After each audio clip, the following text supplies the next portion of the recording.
They called it the quieting protocol because erase sounded vulgar on paper. In Vath'ri doctrine, it was elegant. A phase-locked lattice projected across a target population, smoothing neural variants until thought became a gentle, manageable hum. The collective archived species as quiesced and moved on. The humans were meant to be another neat line in their conquest ledger. The EECV Nomad hung in a cryo-cradle inside the Vath'ri cruiser archivist's hand, catalogued and cataloging in turn. Damaged plating, hand-scratched graffiti, a smear of burned paint. The Nomad's crew lay inert beneath cold glass, pupils wide, respirations shallow. Clinical data that promised easy containment. The protocol engaged. Projectors sang. Readouts flattened. The Vath'ri relaxed. On the third cycle, the projectors hiccuped. Biotechnician Vreth noticed a tiny pulse buried in the dampening field's noise floor. 3 beats. A pause. 3 beats. She slowed the sample. Nested harmonics emerged like a hidden machine within a machine. Analytic models returned failure modes. The overseer ordered deletion. Vreth hid the file instead. She listened in private until the rhythm resolved into something her imperfect cortex rendered as consonants. We hear you. She did not tell the council. She did not expect anyone to understand. Then the med-drone in Lab 4 began to draw. Its manipulators traced a crude loop, a circle, a 5-pointed star, and the 3-beat glyph across a stainless tray. Algorithms could not parse the loop. Vreth overlaid pattern recognition, and the machine's scratching sat stubbornly outside existing syntax. The drone's servos seized, then stopped. A filament of its organogel leaked and hardened like a translucent lace. The protocol, designed to subtract, began to multiply. Where silence had once been subtraction, the dampening field now echoed. Small recursive feedbacks reinforced one another, building structure from the static. The Vath'ri attempted to overdrive the projectors, amplifiers overloaded and scorched. Internal sensors recorded condensation forming on viewport glass, faces pressed to the other side, mouths frozen in a chant. Walls collected clawed glyphs. When maintenance opened the Nomad's cryobay for samples, the humans inside were still. EEGs, however, were roiling. Long, precise trains of signal the Vath'ri matrices could not compress. One technician, certain he could extract a useful motif, tapped the forehead of the sleeper. The human's lids fluttered. His pupils were vast, wet black. He smiled.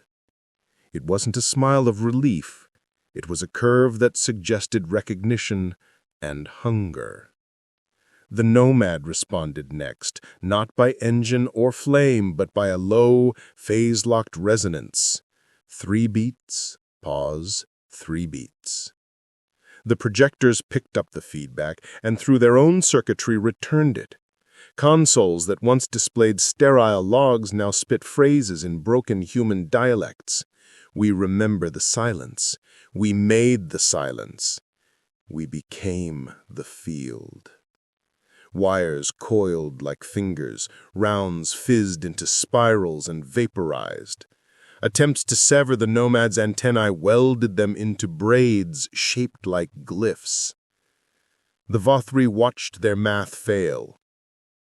Panic among a species confident in calculation is clumsy and lethal. The archivist's hand went to emergency isolation, bulkhead sealed, the dampening amplitudes cranked.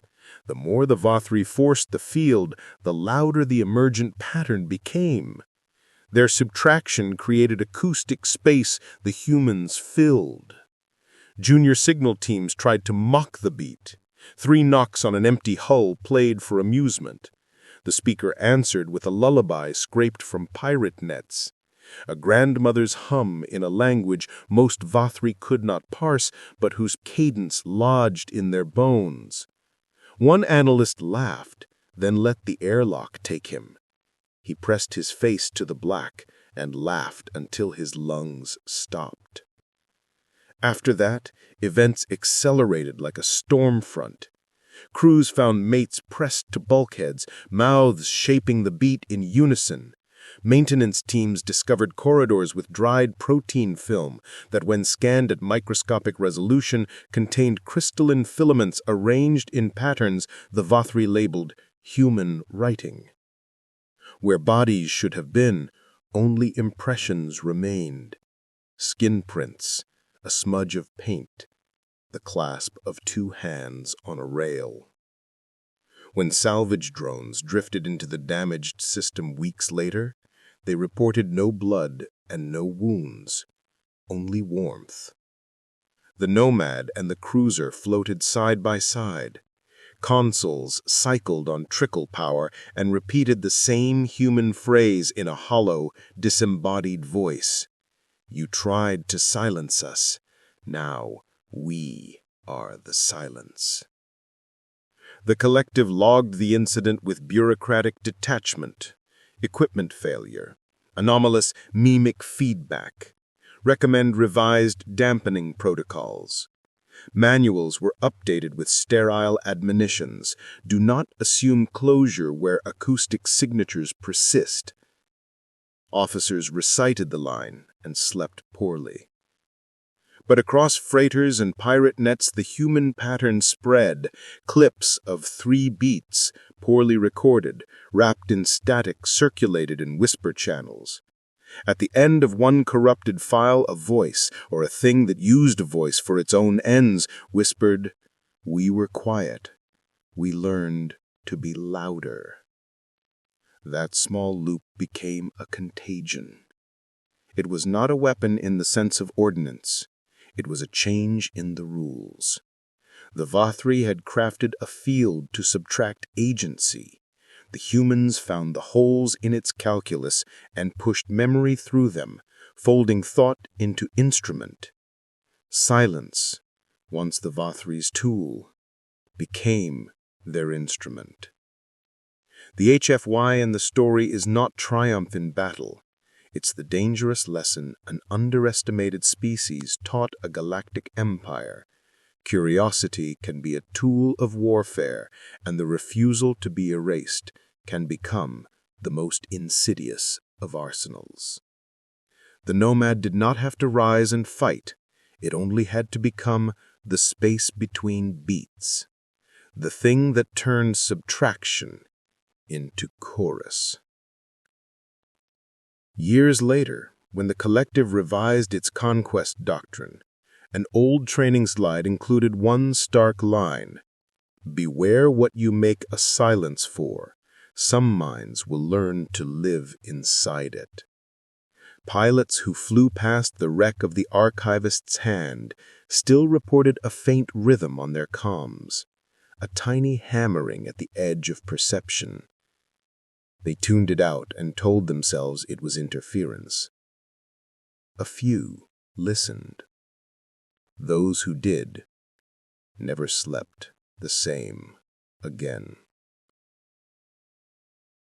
If you ever find a static rhythm in the dark and slow your breath to match it, remember, silence is not always empty. Sometimes it is listening back.